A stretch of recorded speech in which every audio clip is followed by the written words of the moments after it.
Kalau saya nunggu mereka tidak mabuk baru saya ajak sholat, pertanyaan saya sholatnya kapan? Mau mereka mabuk terus. Oke. Maka ada anak kafe tanya sama saya, katanya orang mabuk itu sholatnya tidak diterima oleh Allah 40 hari Gus, bagaimana dengan kami? Jawaban saya gampang, itu hadisnya orang normal, sementara kalian abnormal. Kalau nunggu nggak mabuk sholatnya kapan? Maka mereka mabuk tetap ajak sholat. Bismillahirrahmanirrahim. Assalamualaikum warahmatullahi wabarakatuh. Alhamdulillah wassalatu wassalamu ala Rasulillah. Allahumma sholli ala Muhammad wa ala ali Muhammad. Alhamdulillah kita bertemu kembali di channel Cahaya Hidayah. Jadi teman-teman yang dimulakan oleh Allah SWT, di video kali ini saya akan mereaksi yaitu tentang perkataan Gus Miftah. Jadi beliau mengatakan sholatnya orang mabuk itu diterima ataupun enggak diterimanya sholatnya itu bukan urusanmu, itu urusan Allah ya. Kemudian lalu bagaimana orang sholat dalam keadaan mabuk? Nah teman-teman semuanya mari kita simak videonya. Sholatnya orang mabuk tidak diterima oleh Allah 40 hari. Jawaban saya gampang, ditompora urusannya cangkemmu. Jadi ya, sholatnya orang mabuk itu tidak diterima selama 40 hari. Kemudian Gus Miftah menjawab, diterima nggak diterima itu bukan urusanmu. Ya, mari kita lanjutkan. Betul. Kalau saya ngajak orang kafe itu sholat ngenteni orang mabuk, pertanyaan saya orang mabuk kapan? Wong mereka itu pangunci. Apa itu pangunci? Paguyupan ngunjuk ciu. Jadi Gus Miftah mengatakan ya, kalau Gus Miftah itu mengajak orang pemabuk yang sering ada di kafe ya, yang suka minum minuman keras ya, kemudian kapan sholatnya? Nah, mari kita simak kembali ya. Mereka bendino nyekel botol. Kalau saya nunggu mereka tidak mabuk baru saya ajak sholat, pertanyaan saya sholatnya kapan? Mau mereka mabuk terus. Oke. Maka ada anak kafe tanya sama saya, katanya orang mabuk itu sholatnya tidak diterima oleh Allah 40 hari Gus, bagaimana dengan kami? Jawaban saya gampang, itu hadisnya orang normal, sementara kalian abnormal. Kalau nunggu nggak mabuk sholatnya kapan? Maka mereka mabuk tetap ajak sholat.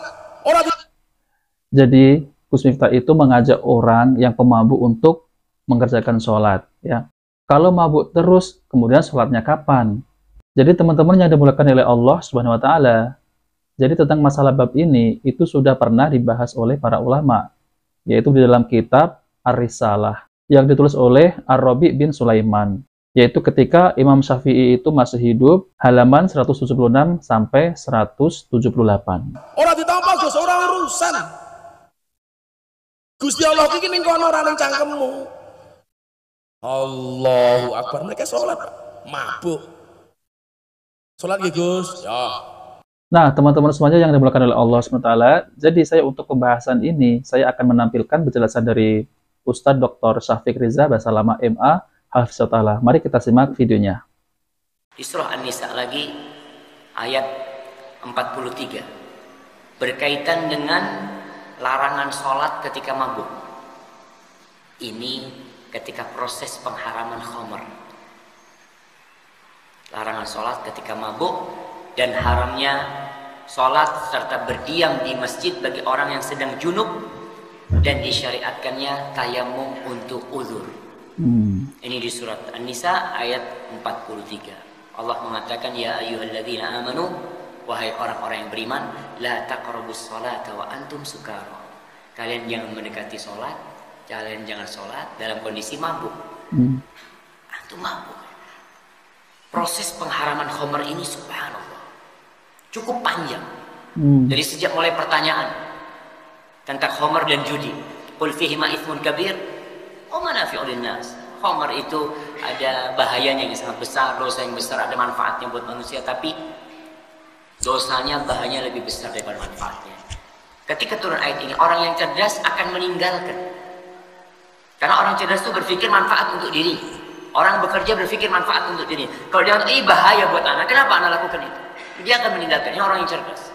Tapi ada orang yang mungkin sudah udah tenggelam. Seperti orang yang kena sabu-sabu, itu susah kadang-kadang.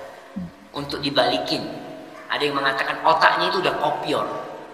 Jadi tahu kalau dibuka itu sudah keluar luber otaknya. Karena sabu-sabu itu sendiri. Sehingga ketika dikasih tahu nggak masuk sama dia. Tapi kemudian turun ayat ini di surat An-Nisa ayat 43, jangan kalian mendekati sholat dalam kondisi mabuk. Mulai nih ada aturan yang mengikat. Dulunya mereka sholat dalam kondisi mabuk. Sebelum turunnya ayat ini, sahabat waktu azan sholat. Ada yang jadi imam.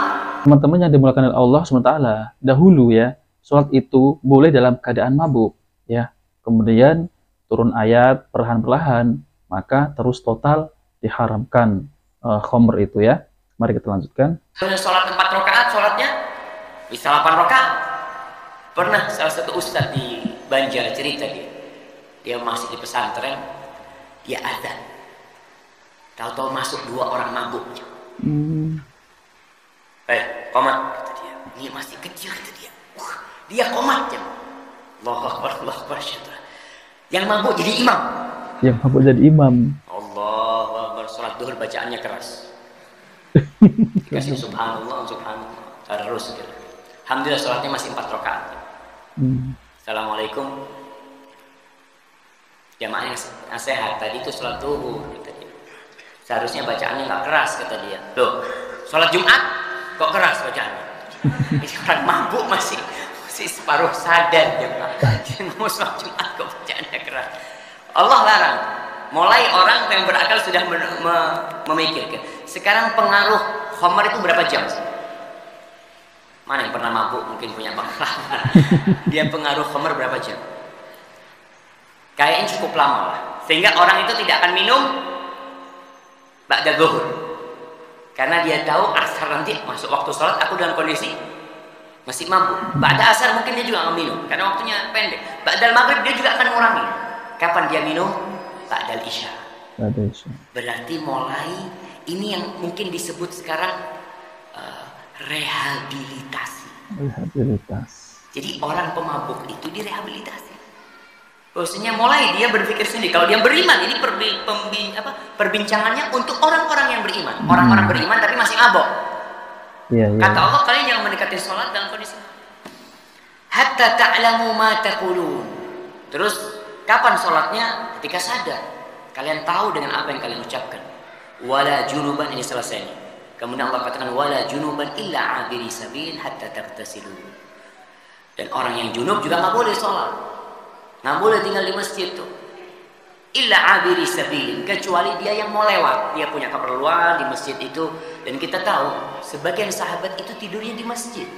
Nah, teman-teman yang dimulakan oleh Allah SWT, jadi saya akan bacakan tentang hukum orang yang sholat dalam keadaan mabuk. Jadi ada penjelasan dari kitab Ar-Risalah ya, yang ditulis oleh Ar-Rabi bin Sulaiman, ditulis ketika Imam Asy-Syafi'i masih hidup, yaitu halaman 176 dan 178. Jadi disebutkan dalam ayat yang artinya, hai orang-orang yang beriman, janganlah kamu sholat dengan kamu dalam keadaan mabuk, sehingga kamu mengerti apa yang kamu ucapkan. Jangan pula hampiri masjid sedang kamu dalam keadaan junub, terkecuali sekedar berlalu saja, hingga kamu mandi. Surat An-Nisa ayat 43. Ini tadi sudah dijelaskan oleh Ustadz Dr. Syafiq Riza ya. Kemudian sebagian ulama berpendapat bahwa ayat di atas diturunkan sebelum diharamkannya minuman keras, yaitu khamr. Dan Al-Quran menunjukkan bahwa orang yang mabuk tidak boleh sholat kecuali setelah dirinya memahami apa yang dikatakannya, karena ketidakpahaman pada perkataannya sendiri merupakan permulaan larangan sholat baginya. Ya. Kemudian para ulama tidak berbeda pendapat mengenai tidak bolehnya orang berhadas besar untuk sholat sebelum dia bersuci. Kemudian jika sebelum diharamkan minuman keras, orang mabuk dilarang menjalankan sholat ya. Setelah minuman keras diharamkan, orang mabuk lebih dilarang untuk sholat. Sebab orang sholat dalam keadaan mabuk sedang melakukan 2 kemaksiatan. Yang pertama, dia salat dalam kondisi yang telah terlarang untuk sholat. Dan yang kedua, dia meminum minuman keras yang jelas-jelas haram. Kemudian, salat merupakan perkataan kaul, tindakan amal, dan pencegahan diri imsak. Jika seseorang tidak bisa memahami bicara dan tindakannya, serta tidak tahu mencegah diri sendiri, orang itu tidaklah melakukan sholat sebagaimana yang diperintahkan sholat yang dilakukan saat itu tidak sah. Apabila telah sadar, ia harus mengqadanya kembali, ya. Kemudian orang yang akalnya tidak waras berbeda dari orang yang mabuk, sebab orang yang tidak waras tidak bisa menghindari ketidakwarasannya.